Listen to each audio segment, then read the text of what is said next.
ಆತ್ಮೀಯ H16 news ವೀಕ್ಷಕರೇ, ನಾನು ನಿಮ್ಮವ MI ಅಥವಾ ಮಲ್ಲಪ್ಪ ಜೋತವ. ಆದ್ಮೇಲೆ ಈಗಾಗಲೇ ಹೈಕಮಾಂಡ್, ಕಾಂಗ್ರೆಸ್ ಹೈಕಮಾಂಡ್ ತಾತ್ವಿಕವಾಗಿ ಕಾಂತರಾಜ್ ವರದಿ ಮತ್ತು ಜಯಪ್ರಕಾಶ್ ಹೆಗಡೆಯವರ ವರದಿ ಇವುಗಳನ್ನು ಒಪ್ಪಿಕೊಂಡಿದ್ದಾರೆ.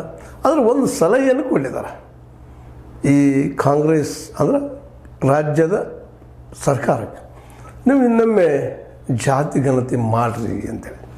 ಯಾಕಂದ್ರೆ ಈಗಾಗಲೇ ಅದಕ್ಕೆ ಸಾಕಷ್ಟು ವಿರೋಧ ಬಂದಿದ್ದು ನಾವು ನೋಡಿದ್ದೀವಿ. ಅದರಲ್ಲೂ ಒಕ್ಕಲಿಗ ಮತ್ತು ಲಿಂಗಾಯ ಸಮುದಾಯ ಅಂತ ಪೂರ್ತಿಯಾಗಿ ವಿರೋಧ ಮಾಡಿದ್ದು ನಾವು ಗಮನಿಸಿದ್ದೀವಿ. ಈ ನೆಲೆಯಲ್ಲೇ ಕಾಂಗ್ರೆಸ್ ಇದ್ದಿದ್ದು ಹೈಕಮಾಂಡ್ ಒಂದು ಮರು ಚಿಂತನೆ. ಯಾಕಪ್ಪ ಅಂದ್ರೆ ಇದೇ ರೀತಿ ಹೋದರೆ ಇಲ್ಲಿ ಅನ್ಯಾಯ ಆಗ್ಯದ ನಮಗೆ ಅನ್ನುವಂಥದ್ದು ಮತ್ತೇನು ಭಾವನೆ ಬೆಳೆದ ಕಾಂಗ್ರೆಸ್ ವಿರೋಧ ಎದ್ದು ನಿಲ್ಲುವಂಥ ಸಾಧ್ಯತೆಗಳು ಎಲ್ಲ ಕಂಡು ಬಂದಿದ್ದರಿಂದಾಗೆ ರಾಹುಲ್ ಗಾಂಧಿಯವರು ಏನಾಗೋದು ಇನ್ನೊಮ್ಮೆ ಸರ್ವೆ ಆಗ್ಯದ. ಈಗಾಗಲೇ 2015 ಇನ್ನೊಮ್ಮೆ 10 ವರ್ಷ ಹಳೇದಾಯಿತು, ಅವೈಜ್ಞಾನಿಕವಾಗ್ಯದ, ನಮ್ಮ ಕೇಳಿಲ್ಲ ಮಾಡಿಲ್ಲ ಅಂತ ಭಾಳಷ್ಟು ಆರೋಪಗಳು ಬಂದವು. ಆದರೆ ಆ ವರದಿಯನ್ನು ಗಮನಿಸಿದಾಗ, ಆ ಬಂದಂಥ ವರದಿಗಳ ನೆಲಗಟ್ಟಿನಲ್ಲೇ ವಿಶ್ಲೇಷಣೆ ಗಮನಿಸಿದಾಗ ವರದಿ ಚೆನ್ನಾಗಾಗ್ಯದ, ಇಲ್ಲಂತಲ್ಲ. ಆದರೆ 10 ವರ್ಷ ಹಳೆದನು ಅಷ್ಟೇ ಸತ್ಯದ. ಜೊತೆಗೆ ಇನ್ನೂ ಜನಸಂಖ್ಯೆ ಹೆಚ್ಚಾಗ್ಯದ.